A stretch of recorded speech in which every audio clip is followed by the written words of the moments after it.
Danny Graves with us to break down everything happening in the MLB. The Cleveland Indians continue to take the field without their manager, Terry Francona. They were able to pick up a victory over the Padres. Francona remains hospitalized at the Cleveland Clinic without a clear timetable for his return. Danny, Francona has had his share of health issues this season. How do you think this is affecting the ball club? Well, I'm sure it's on their hearts a little bit as they're trying to play games and trying to win some baseball games. And how's it going to affect them in the long run? I don't know if it's going to affect the way that they're actually playing until they start to struggle, because Terry Francona is so good at bringing that positive reinforcement back to his team. So, they're still playing pretty decent. It's not like they're bombing right now. So I think they're going to be okay. It's just, how are they going to react when there's a little bit of adversity on the field? Terry Francona, he's a guy that doesn't want them to worry about his health issues. He wants them to go play the game.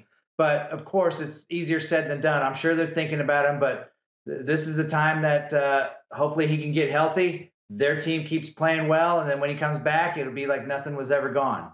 I'm sure his health is the main focus for the team. Francona, 58 years old. But you've talked before about how players are creatures of habit, and when you're kind of in the dugout and your manager isn't there, isn't that kind of weird, kind of different, and maybe a little challenging to stay focused knowing that your manager is having some issues?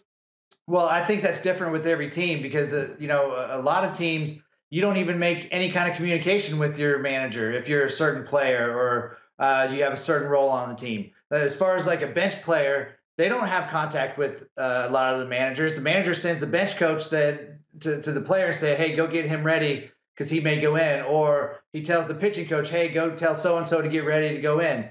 So it's not like he's communicating one-on-one with them. It's the behind-the-scenes stuff that Terry Francona does. And that's the part that I'm talking about. If there's any kind of adversity happening with this team, that's where Terry Francona behind the scenes would take care of it. So what I'm saying is, if things continue to run smoothly, I think this organization, this team will be fine. It's about when there's something that happens, in a major league clubhouse or on the field, who's going to deal with it now? So hopefully that doesn't happen. They don't have to deal with it. The players certainly hope that he has a speedy recovery, and we hope that he does as well. Danny, as always, we appreciate the insight. We'll check with you a little bit later on Once with Sports. Thanks, CT.